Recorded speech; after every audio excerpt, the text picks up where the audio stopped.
For more than 6 centuries, the Ottoman Empire stood as the last great Islamic Caliphate, a shield for the Ummah, a symbol of unity and the political heart of Islam. But in the early 20th century, this empire fell, and its fall was not an accident. It was carefully planned, exploited, and executed by the enemies of Islam.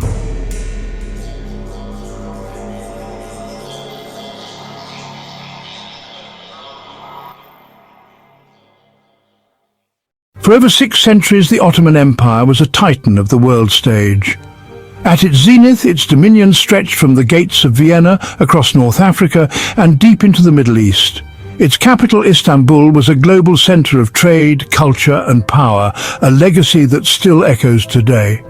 But no empire lasts forever. By the 18th and 19th centuries, this mighty edifice began to show deep cracks.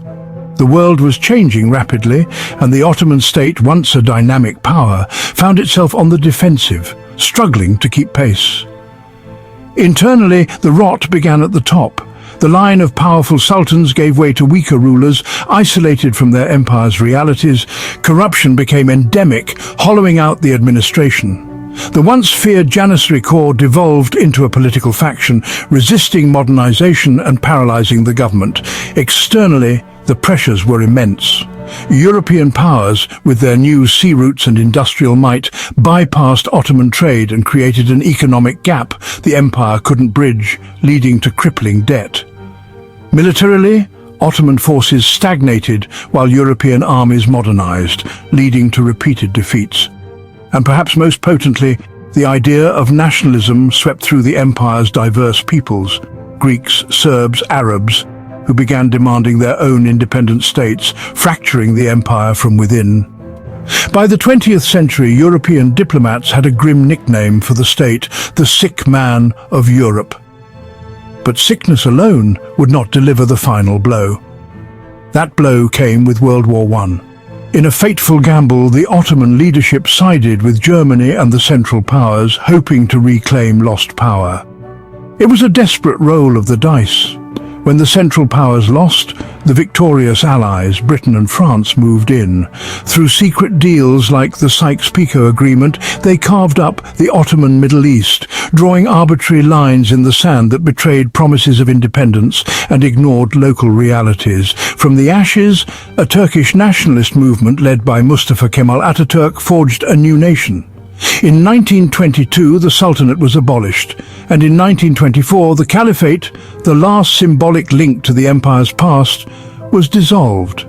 The Ottoman Empire was officially dead, leaving a reshaped Middle East whose conflicts are still rooted in its fall. The architects of the Caliphate's downfall were the colonial powers.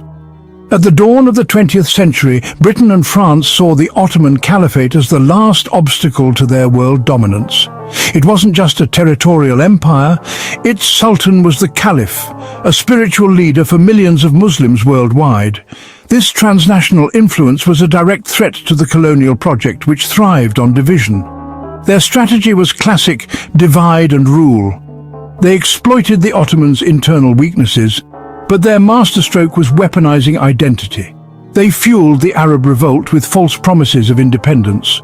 More profoundly, they spread the foreign ideology of nationalism, a concept engineered to shatter the unity of the Ummah. Arabs, Turks, and Kurds were taught to see each other not as brothers, but as rivals. The colonial powers didn't fear the Ottoman cannons, outmatched by their industrial might. What they truly feared was an idea, the unity of Muslims under one caliph. They dreaded a call from Istanbul that could mobilize millions across their own colonies, from India to North Africa. It was this spiritual power, not military might, that they sought to extinguish, and so they worked tirelessly to dismantle it. World War I was their opportunity.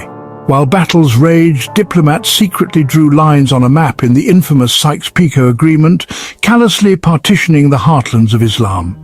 Through war, diplomacy and covert agreements, the empire was systematically shattered, and the map of the Middle East was violently remade. What was their purpose? Simple: to prevent the rise of a united Ummah, to control the wealth of Muslim lands, especially oil, to keep Muslims divided by race, tribe and sect instead of united by Islam, to ensure Islam was reduced to private rituals while politics and power stayed in secular Western hands. Divide and rule. This was the formula of the enemies of Islam. They knew that the Caliphate was the shield of Islam. As long as it existed, Muslims had protection, dignity and a voice in world affairs.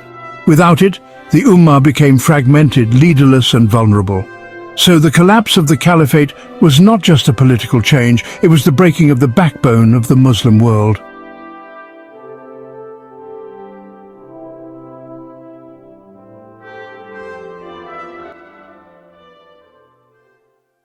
The Caliphate meant far more than borders on a map or the opulence of palaces. It was the living embodiment of an idea, a spiritual and political inheritance stretching back 13 centuries. It served as the heart of the Muslim world, a central authority that gave shape and direction to a global community of believers, a concept known as the Ummah. This created a profound and tangible unity. A Muslim in Egypt, India or Morocco was part of one body. This wasn't just a theory, it was a lived reality, seen in the great annual pilgrimage to Mecca, where people from all nations gathered as equals. It was felt in the vibrant exchange of knowledge, as scholars and ideas flowed freely across a vast, interconnected civilization. The Caliphate also meant protection. The Ottoman Caliph was the sworn defender of Mecca and Medina. For centuries, the empire stood as a formidable bulwark, shielding Muslim lands from encroaching European colonial powers. When a community was threatened, they looked to Istanbul for leadership and defense. The Caliphate was their protector, a potent symbol of strength. Finally, it symbolized Islam as a complete way of life where faith wasn't confined to the mosque, but was the bedrock of law, justice and governance. When it was abolished, the loss was catastrophic. The protector was gone, the unity shattered. Colonial powers carved up the Muslim world with artificial borders, creating division and dependency.